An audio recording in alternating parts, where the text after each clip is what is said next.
Get exclusive offers on the Hardee's app. From our family to yours, Merry Christmas and Happy New Year. Live from Augusta, you're watching News 12 live at 5.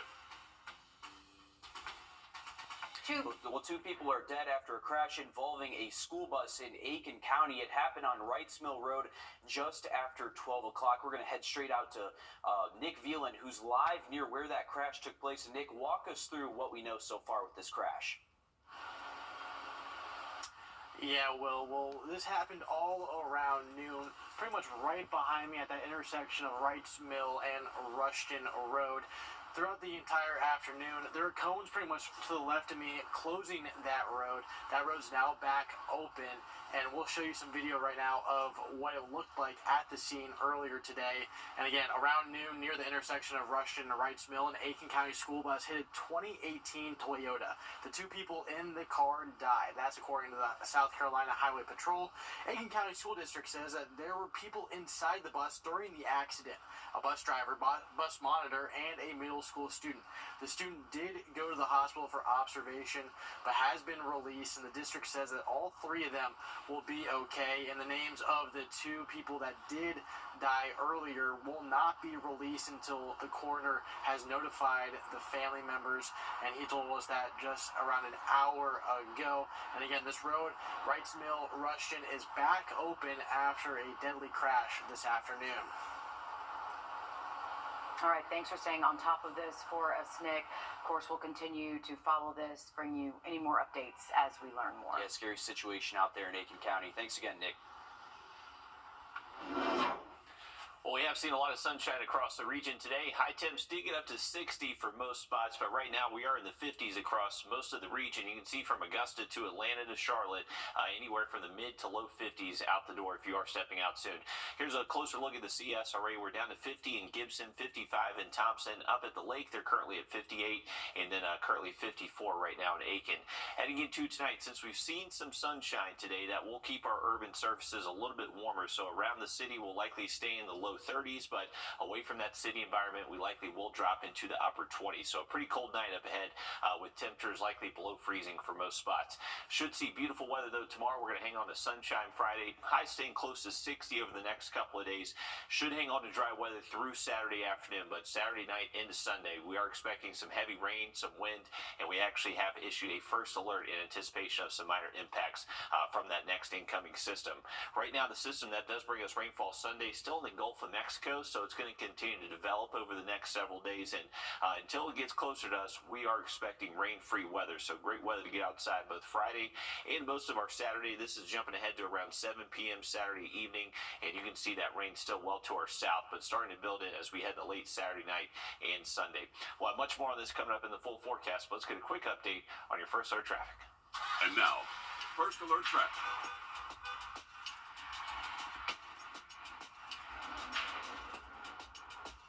All right, here's a current view at I-20 and Riverwatch Parkway, and luckily not much traffic to mention at the moment. If you are crossing the state line, just going to have to worry about westbound traffic. That sun is definitely getting low and causing some blinding conditions out there with clear skies. Going out to Grovetown, 190 Lewiston Road, not really seeing too many headaches at the moment, but hitting that golden hour. Beautiful conditions out there right now. Have an update on that first alert Sunday in just about 10 minutes. All right, thanks for that, Riley. Authorities are ramping up efforts to track down arson suspects. They're tied to protest over a future public safety training center. Since Atlanta's new training center was announced, there have been dozens of protests, ranging from peaceful to violent, some even deadly. Now, several agencies, including the FBI, are offering a $200,000 reward for information in several arson cases. Now, this includes instances where construction equipment went up in flames, as well as fires at law enforcement buildings. Atlanta's police chief says the fires suck resources from the department and put others at risk. These individuals have placed citizens' lives in danger. They are working hard to make sure that first responders aren't there when they're called upon by callers to 911. A group has claimed responsibility for the fires in an online forum. Construction for the new training facility has not been affected. A cross burning in South Carolina has civil rights leaders sounding off across the state. The NAACP is now launching an investigation after a Conway couple caught the cross burning on video over the Thanksgiving weekend. The couple says this all stems from neighbors who harassed them for 2 years. Now, 2 neighbors have since been arrested and charged with harassment, but the move is sparking conversation since South Carolina is one of just 2 states without a hate crime law. And I dealt with this kind of stuff back in 1950. And I mean, I was really stunned to know that this kind of stuff is still going on in Horry County. Over the past 3 years, a hate crime bill has made it through the State House but stalled on the Senate floor. Advocates hope this instance spurs lawmakers to finally pass hate crime legislation. Using state funding to get life-saving overdose medication on all college campuses. That's what South Carolina State Senator Sandy Senn is pushing for tonight. Thanks to a bill passed earlier this year, public schools in the Palmetto State can have Narcan in-school nurse kits. But Senator Senn is hoping to expand that now to colleges, including Clemson and USC. She says it's especially important to have Narcan on hand during this time of year. What is really scaring me about college campuses, especially here when they're taking exams, is the amount of fake pills out there. Students may be able to get what they think is Adderall to stay up and study. And unfortunately, those pills look just like the real thing, but they're made with pill presses, and what they're getting is fentanyl. So far, the College of Charleston says they are working to have Narcan available on campus, and Senator Senn says she's working closely with Clemson University on their own program. Could 2024 be the year that South Carolinians can get alcohol delivered to their homes? Well, some lawmakers plan to push for it when they return to work in Columbia next month. Our State House reporter Mary Green explains what this could look like. More than 40 states already allow some type of alcohol delivery, according to the food delivery company DoorDash. A bill sitting in the state Senate would add South Carolina to that list. It's not expanding or changing the law about who can drink, where you can drink, when you can drink. It's simply modernizing it to match the technology that we have in place now. This bill would allow South Carolinians 21 and older to purchase sealed beer, wine, and liquor for delivery or curbside pickup directly from retailers or through third-party delivery services. Retailers would have to obtain special licenses for delivery, which would be limited to certain areas and banned to schools, churches, and dormitories. Customers would also have to show their ID when ordering and upon delivery or curbside pickup. Curbside pickup of alcohol was temporarily allowed during the governor's emergency order during the pandemic, but that ended once the order expired. We had a little sense of it during COVID and Department of Revenue temporary regulations that gave this sort of a test run. I think showed that it can be done pursuant to our laws. It can be done appropriately. Right now, there's at least one objection to this bill in the Senate, which can block it from moving forward. But if there's enough support, senators can vote to override objections, which can allow legislation to move forward. Reporting from the State House, I'm Mary Green. If this bill does become law, it wouldn't take effect immediately. There would be a 4-month period after the governor signs it to get things up and running before these purchases would be allowed. Inmates in South Carolina are helping to lift the spirits of the elderly this Christmas. It's through a program called Operation Spread the Joy. It started in 2020 as a way to help those living in long-term care during the pandemic. It's through a partnership between the Department of Corrections and the Department on Aging. Inmates at jails across the state, including ones in our area, create cards, jewelry, knitted caps, blankets, and more. It helps these residents, but it also helps folks who are incarcerated know that they can give back, and even though they've made decisions that have led them to be incarcerated and be in prison at the holidays, but it gives them a sense of pride. And officials say that about 2,000 items were delivered to people all across the state. Riley? Well, we are expecting dry weather tomorrow and most of Saturday, but on Sunday we have issued a first alert in anticipation of some heavy rain. Have a look at that full forecast next.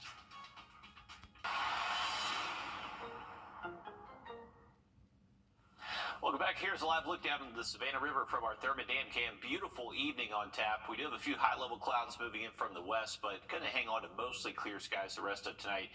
Temperatures did get up to 61 for an official high in Augusta today, currently down to 54. Temps will fall pretty quickly the rest of tonight, so if you're heading out this evening, bundle up. You'll need a couple layers out there. We'll most likely see the 30s even before midnight. By daybreak tomorrow morning, right now we're going with forecast lows in the upper 20s for most spots, so it is going to be another night below freezing for us. Bundle up heading out to the bus stop and for that early morning commute. For high temperatures the next couple of days, staying near 60, and we should hang on to generally dry weather through Saturday afternoon. You can see what happens Sunday, though, so that is going to be our big rain day, and right now we have issued a first alert in anticipation of some minor flooding issues from 2-3+ inches of rainfall, along with some pretty gusty winds. Could see winds gust over 30 at times in a few spots in the CSRA, so the combination of all those things just could create some minor impacts for us weather-wise. Here's a look at our flash flood risk. So Saturday, starting in the southern CSRA, that rain threat will just be ramping up into Saturday night, early Sunday morning, and then throughout the day Sunday, you can see there's actually a slight flood risk, including us here in Augusta, Aiken, and Evans. So that is going to be our higher impact day throughout the day Sunday.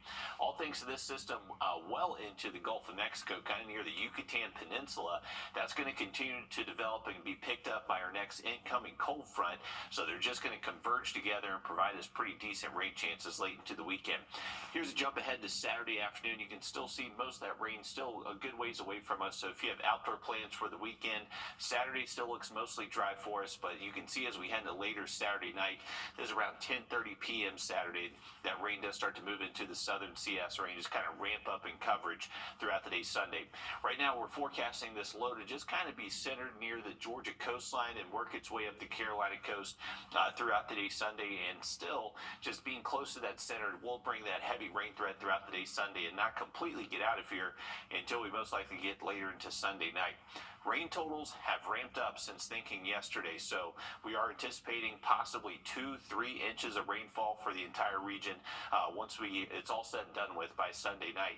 Right now we are favoring our southern and eastern counties to get closer to that maybe 3, possibly 4-inch range, and then getting closer to 2 to 3 for us here in Augusta, Aiken, and anywhere north of I-20.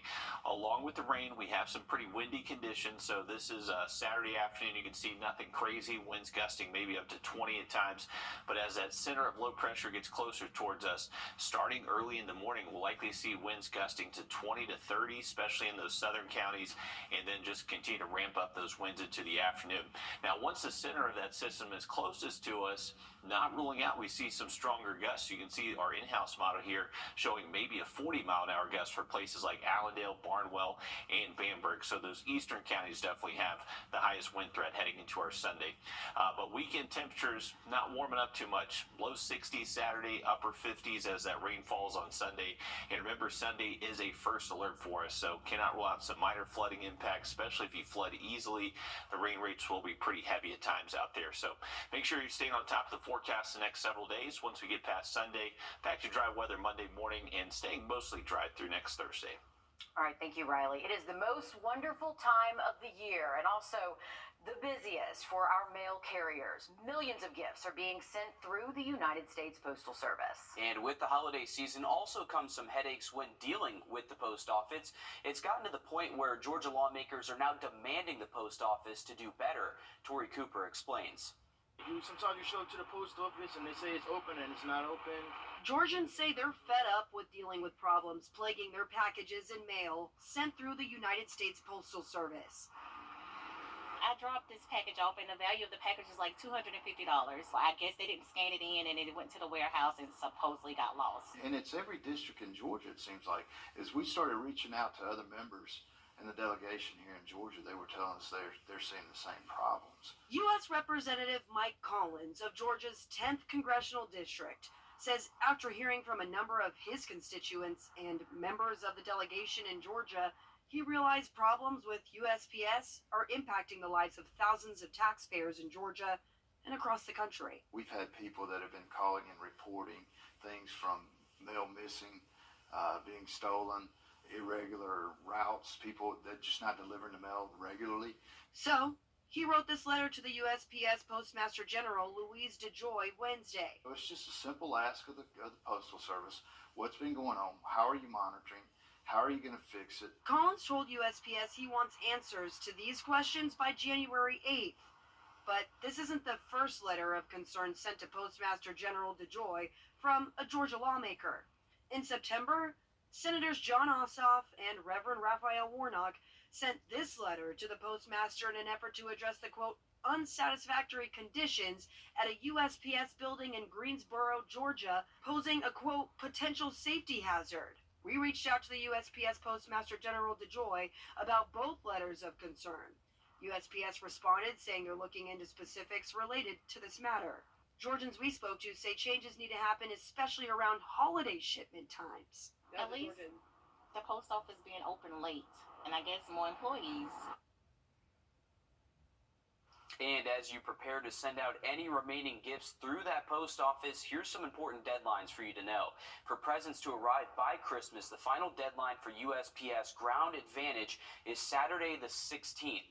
Priority mail deadline is Monday the 18th, and even next day air must ship by December 21st. Still to come, a Georgia program is helping people with Down syndrome do what they've never done before. We'll show you how it works coming up. First alert. Poodles, your first stop during the holidays, and delight everyone on your shopping list. In a world where people with Down syndrome are told what they can't do, one program in Georgia is creating a space where everything is possible. Sawyer Bussey shows us how Gigi's Playhouse is helping them achieve independence. And now the museum of devil has decided that with me. In this room, there are actors. Sean got a job. Sean learned to ride public transportation. Sean is also a very established actor. Actually, one of his shorts was in the Washington, D.C. Film Festival.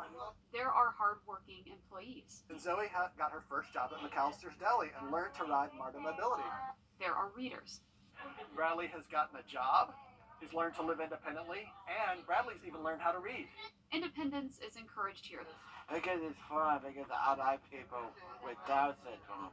And right now we're having our adult program called Achievers. And Achievers is really a transition program for 22 to 35-year-olds who no longer can be in the public high school. And we're really trying to find out what their next step in life is. Whether it's going to college, whether it's getting a job, independent living, whatever their next steps are, our goal is to help them all at no cost. Gigi's Playhouse works with people with Down syndrome. They commit to a lifetime of services free of charge.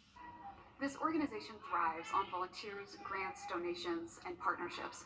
It's just brought me so much joy, especially having it every week. The Achievers class teaches cooking, nutrition, and financial literacy. Leaders help participants find jobs with proper pay, keep jobs, go to college. Inside of my heart, I think it's very good, very competent. Today is the holiday party, another opportunity for these adults to experience traditions so many others get. Build this natural relationship, and we just want to help them get to where they deserve to be. And obviously they have not been given the same advantages and same opportunities that their neurotypical peers have had. I feel very, very strong.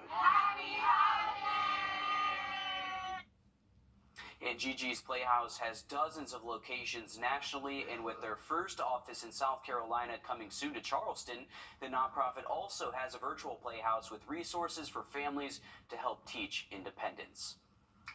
Adapting toys for kids with disabilities. That's what one Columbia area high school is doing. And it's all thanks to an assistive technology program with USC.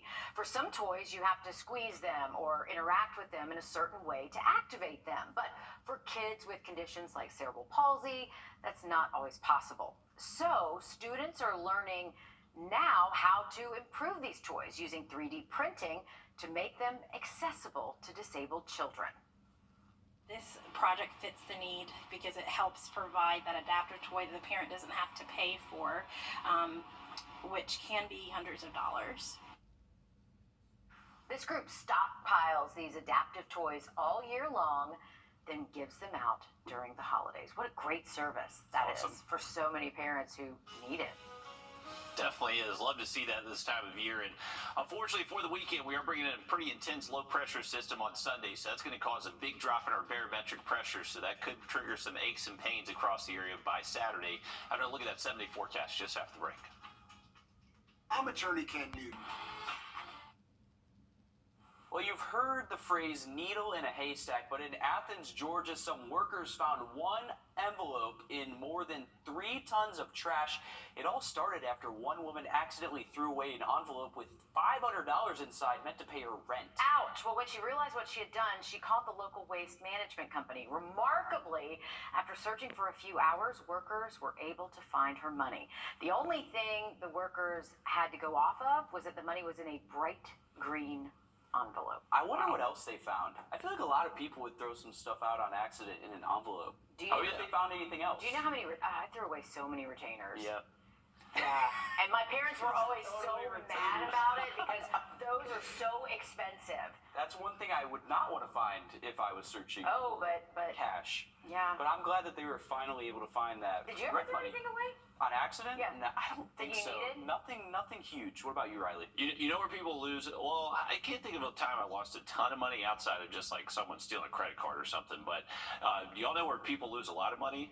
Is in their car. So when you go to a car wash, the people that vacuum out your car, those machines fill up with so much money, and then the workers get to kind of split that money. I did not know Yeah, that. I used to work at a car wash, so yeah, that was always a good time kind of cleaning out the vacuums. But hey, we got some nice conditions out there this evening. A few high-level clouds moving in. Another colorful sunset out there for us. Beautiful. Mid-50s right now. It is going to be pretty chilly tonight. We'll be below freezing by daybreak tomorrow. Staying dry until we get to the weekend. Sunday, we do have a first alert, so make sure you are keeping it here for those updates. We'll have more news and weather just after a short break.